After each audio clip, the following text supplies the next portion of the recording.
l'agapé. Parfois, j'ai à cœur d'aller chercher des grandes révélations et d'apporter quelque chose de concret, d'un peu parfois même difficile.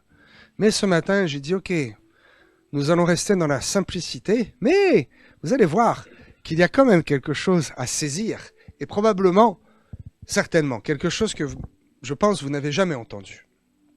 Et j'aime vous prêcher de l'inédit, j'aime vous prêcher quelque chose où il y a quand même besoin d'une certaine réflexion et d'une certaine révélation, quelque chose qui va vous apporter, qui va vous nourrir, quelque chose que vous ne connaissiez pas. Qui connaît le thème de l'agape? Agapé. Personne? Vous connaissez ce mot, agape, agapé. Bien. Il est utilisé 116 fois dans la parole de Dieu. Il y a une répétition. Et je vous le disais tout à l'heure, Dieu accorde de l'importance. Il nous donne un petit signe. Quand quelque chose est répété et répété encore, c'est qu'il y a une insistance. Et Dieu aime insister sur les points importants. L'amour agapé. Alors, nous avons en français un seul mot pour dire amour. C'est vrai, amour. Et la langue est précise, mais pas assez. Le grec, lui, l'est encore plus et l'hébreu encore plus. Dans la parole de Dieu, nous nous apercevons que nous avons plusieurs formes d'amour. Le saviez-vous? Eh oui, tous les amours ne sont pas pareils, n'est-ce pas? Les 3 formes d'amour. Je ne vais pas dire « je t'aime » à ma femme de la même façon que je dis « je t'aime » à Dieu. Et encore moins de la même façon que je dis « je t'aime » à l'Église. Oui, je vous aime d'un amour qui est saint. Mais mon amour pour l'Église, pour vous, n'est pas le même que celui que j'ai pour ma femme et pas le même que celui que j'ai pour Dieu. Ok, voilà la base. Vous avez compris? C'est assez simple. Mais nous allons voir un petit peu en profondeur. En fait, je partais simplement en disant ce message va être rapide à écrire et à trouver quelques versets. Cela ne me pose pas de problème, c'est un sujet que l'on connaît tous et que je connais. Bon, peut-être je vais prêcher quelque chose qui a déjà été entendu, mais j'aimerais avoir un peu de l'inédit, un peu quelque chose d'autre à dire. Donc je cherche, et mine de rien, j'ai passé pas mal de temps sur le sujet pour être certain de ce que je vais vous dire ne sort pas de mon imagination, mais bien de la parole de Dieu. Ok. Je me suis aperçu que ce qui était prêché à ce niveau-là, sur cette doctrine-là, eh bien, n'était pas très scripturaire, n'était pas très exact concernant les 3 types d'amour. Donc, je vais vous les décrire et je vais essayer d'être très précis dans ma description et dans mon explication des 3 types d'amour selon la Bible. Ok, vous êtes prêts? Nous allons ensemble dans la parole. La traduction en grec du mot amour nous a été donnée sous 3 mots. Et moi-même, je dis oui, je connais ces 3 mots. Et vous allez voir que c'est pas tout à fait exact. L'amour agapé, l'amour héros ou eros, et l'amour philéo. Bien. Agapé, eros et philéo. Cela a été prêché de nombreuses fois. Mais voyez-vous, je m'aperçois que il y a un mot déjà, ça cloche. Ça ne va pas. Trouvez-moi le mot héros dans la Bible. Alors, il faut bien entendu aller voir dans les traductions, ce que j'ai fait. Le mot héros, dans le sens érotique, héros, n'apparaît nullement dans la Bible. Et l'amour dit philéo, eh bien, c'est un amour qui veut plutôt dire l'amour qui est approuvé. Voyez-vous? Mais on peut l'expliquer dans le sens de l'amour amitié. Voilà, l'amour philéo, c'est l'amour amitié. J'ai pas trouvé d'autres mots en français pour mieux vous l'expliquer. Ok. Mais nous nous apercevons que dans Eros et Philéo, et vous allez voir qu'Eros n'est pas Eros en fait, eh bien, nous avons 2 côtés. Eh oui, il y a un amour, certains disent l'amour vache. Un amour qui est bon et un amour qui est mauvais, qui est très mauvais et qui donne de mauvaises choses, qui donne de mauvais fruits. Pourquoi? Parce que ces 2 types d'amour sont d'un aspect et d'un côté d'une compréhension humaine. Ces 2 amours-là viennent de la création humaine, du cœur de l'homme, viennent de la chair. Ok, je vais aller un petit peu plus loin, vous allez comprendre. Et tout ce que j'ai entendu, tout ce que j'ai vu sur ce thème, eh bien, a été prêché d'une manière trop simple et trop vague, en disant parfois beaucoup de bêtises. Peut-être vous l'avez déjà entendu, et celui-là, c'est un exemple réel. Je ne peux pas dire qui, parce que je suis pas là pour dénoncer, n'est-ce pas, surtout pas. Mais cela existe. Faites toujours attention à ce que vous entendez. Quelqu'un sur Internet, et je l'ai déjà entendu en live, dit oui, vous savez, Eros, c'est l'amour qu'il y a entre Ève et Adam, parce qu'il est écrit Ginosko, Adam connut Ève dans la Genèse. Adam connut Ève. Adam fit un enfant avec Ève, il y a eu un rapport humain entre ces deux créations, et donc Ginosko il connut Ève sous la forme de connaître. Mais je dis stop, attends, de quoi tu parles? Ginosko? Grec? Dans Genèse, déjà, la base. Tu as compris déjà, Sarah? C'est écrit en hébreu. Donc, voyez-vous, on ne peut pas dire que c'est une fausse doctrine, mais ce sont des bêtises qui sont prêchées parce qu'il y a trop de légèreté. On ne va pas assez en profondeur dans l'explication. Et ce matin, je désire aller un peu plus profond avec vous et vous dire que ce terme ginosko grec n'apparaît pas quand Dieu écrit par la main de Moïse que Adam connut Ève. Non. Adam connut Yada. La signification est légèrement différente. Yada, c'est de l'hébreu. Il aperçut. Il discerne, il découvre. Voyez-vous la différence entre connaître, je te prends et... Ok, vous voyez ce que je veux dire. Et yada, je te découvre. Il y a une nuance, et cette nuance est très importante pour comprendre les profondeurs de la parole de Dieu et comprendre le caractère du Saint-Esprit, comprendre réellement ce que Dieu nous a écrit. Ne pas le comprendre avec un esprit d'homme, mais avec le Saint-Esprit que nous avons en nous, avec une intelligence renouvelée, avec une intelligence spirituelle. Ok, Arnaud, est-ce que tu pourrais projeter, j'ai fait un petit visuel, n'est-ce pas, pour simplifier et vous expliquer les 3 types d'amour. Tu peux le projeter, l'enlever, le remettre. Oh, mais c'est super, en plus la qualité est très bonne. Nous avons, et vous allez le voir, l'amour agapé, l'amour philéo et l'amour yada. Et j'ai fait ce schéma en forme de pyramide. Oh, j'aurais peut-être dû faire une maison, mais cela était plus compliqué à dessiner. L'amour, la base de tout, c'est l'amour agapé, l'amour de Dieu. L'amour qui est tout en haut, le moins important, l'amour charnel. Si vous inversez cette pyramide, eh bien, elle se casse la figure. Si vous basez votre relation en premier sur un amour charnel, ça n'est pas bon. Nous allons le voir et nous allons avancer. Voilà déjà un premier petit schéma explicatif de ce que sont ces 3 termes. Nous avons donc agapé, philéo et yada. J'ai remplacé yada plutôt que eros. Nous allons voir que le terme eros n'existe pas, mais que l'apôtre Paul, par pudeur, a encore remplacé ce mot par un autre mot. Mais cela veut dire à peu près la même chose. Nous allons le voir. Commençons par la base, l'amour agapé. Et vous l'avez compris, je l'ai écrit, c'est l'amour selon Dieu. C'est l'amour le top du top. Agapé ou agapéo, c'est une déclinaison, en grec déclinaison, ça veut dire une conjugaison. Ok. Donc agapé ou agapéo, c'est exactement la même chose. C'est utilisé, et je vais vous surprendre, dans 1 Corinthiens, chapitre 13, verset 4. 1 Corinthiens 13, 4. Verset bien connu. La charité, l'amour. La charité est patience, elle est pleine de bonté. La charité n'est point envieuse, la charité ne se vante point, elle ne s'enfle point d'orgueil, elle ne fait rien de malhonnête, elle ne cherche point son intérêt, elle ne s'irrite point, ne soupçonne point le mal et ne se réjouit point de l'injustice. Mais elle se réjouit de la vérité. Elle excuse tout, elle croit tout, elle espère tout, elle supporte tout. Le mot ici, dans ma version préférée de la parole de Dieu, édition Louis II 1910, nous lisons la charité.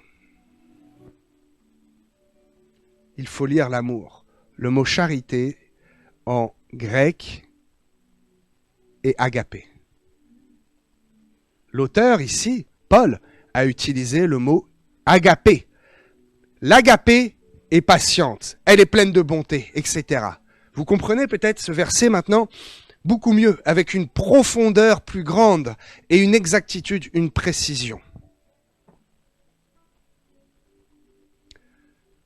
Car Dieu a tant aimé le monde qu'il a donné son Fils unique afin que quiconque croie ait la vie éternelle. Ok, Jean 3,16, le fameux Jean 3,16.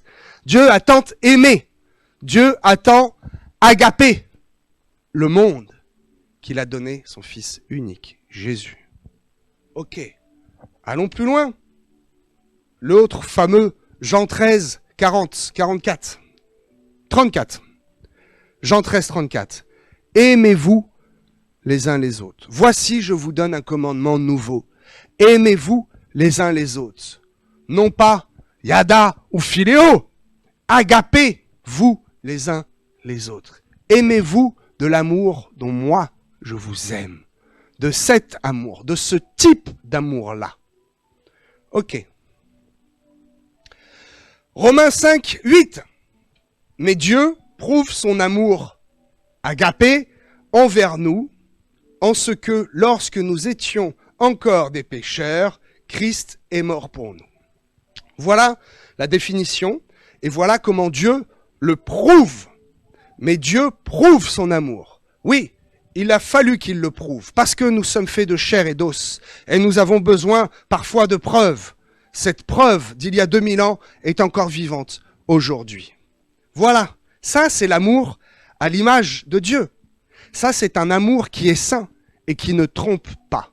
C'est l'amour, la base, cette petite pyramide. Tu n'es pas obligé, on le raffichera au fur et à mesure, on soit à l'aise avec ça. Écoutez tous bien le message, même à la sono. Soyez pas trop concentrés sur la sono, c'est pas grave. Le deuxième mot, éros, érotique. Nous savons tous ce que cela veut dire. Et c'est un mot très négatif. Parce qu'il n'est même pas dans la Bible, je vous l'ai dit. Ce fameux amour, éros, où on vous a dit il y a 3 types d'amour, hein, agapé, éros et philéo, c'est faux. Éros n'est pas dans la Bible. Parce que l'apôtre Paul, qui était plein de pudeur et plein d'une grande intelligence spirituelle, a utilisé un autre mot pour définir ce type d'amour. Je vais appeler ça là des types d'amour. Ok. Paul a décidé d'utiliser, et là le mot est encore plus flagrant, mais il faut croire que à l'époque, ce mot devait être moins vulgaire. Il s'agit du terme, tenez-vous bien, pornéia, qui désigne un amour qui n'est pas sain, un amour qui est manifesté uniquement dans la chair, l'amour charnel, l'amour qui est manifesté physiquement, un amour physique, un amour passion parfois, mais il mène très souvent à la débauche et à l'impudicité. C'est la traduction du mot pornéa. Impudicité, qui nous choque moins.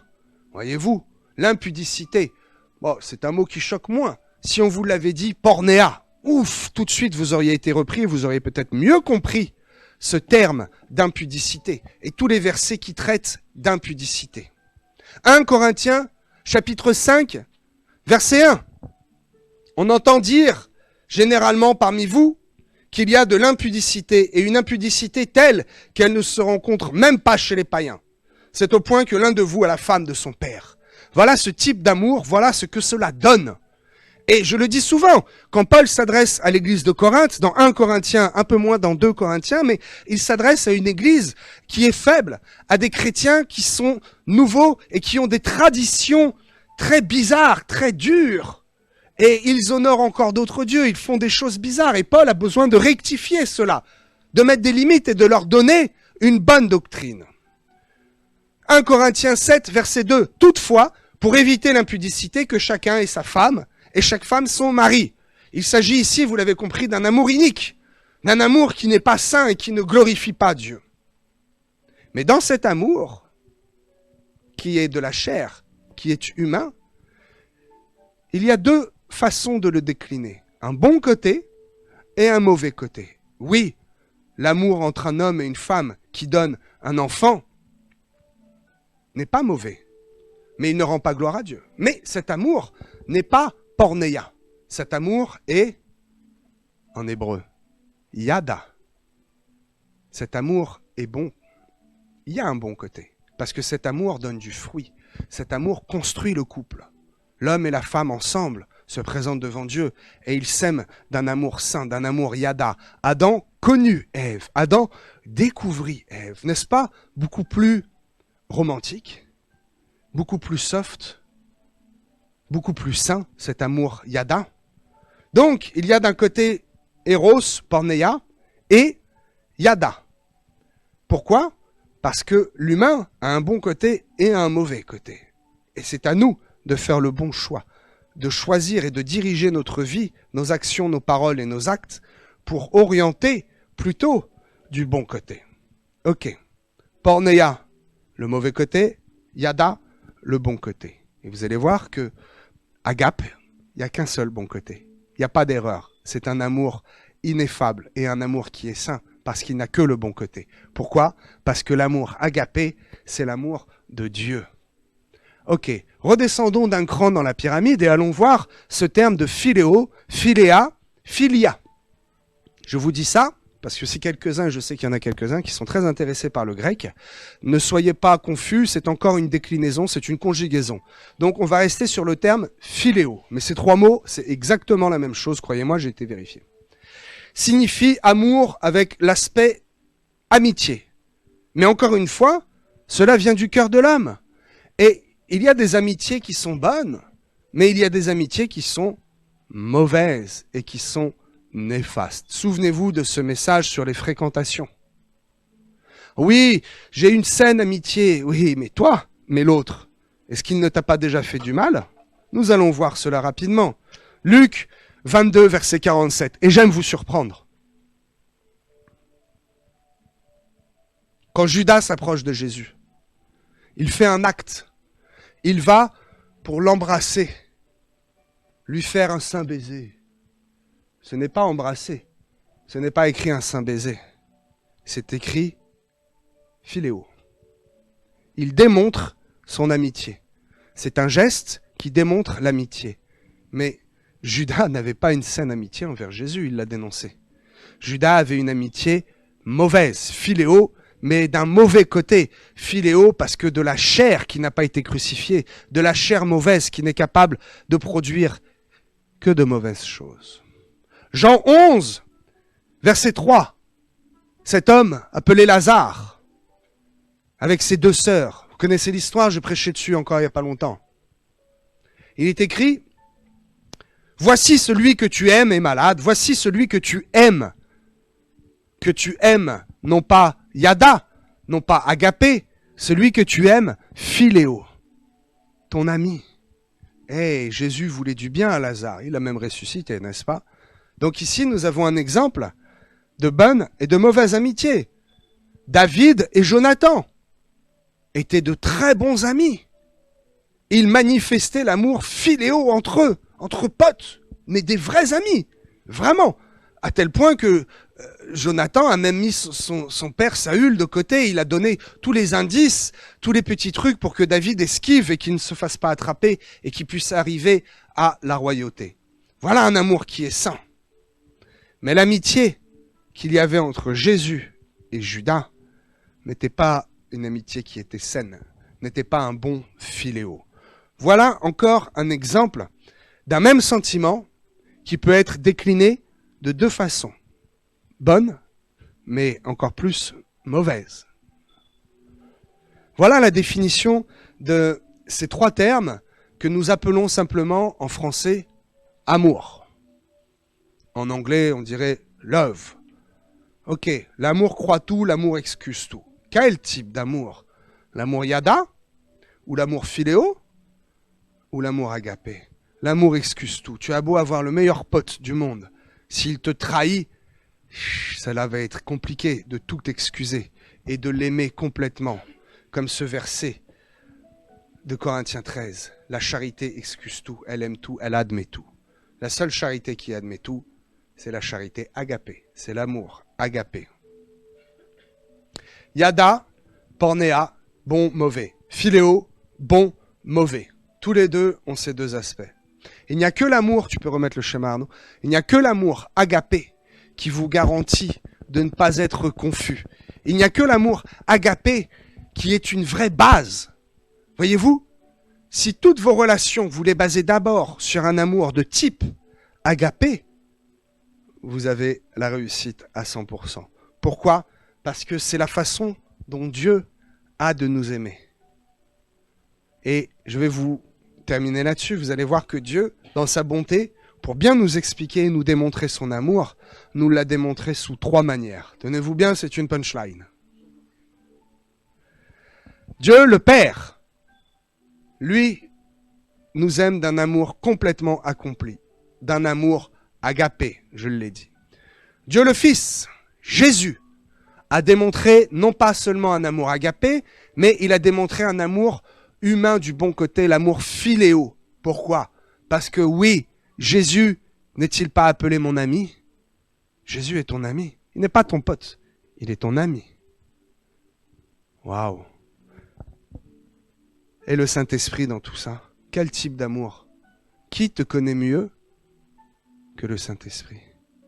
Il te découvre, il te reconnaît, il y va en douceur.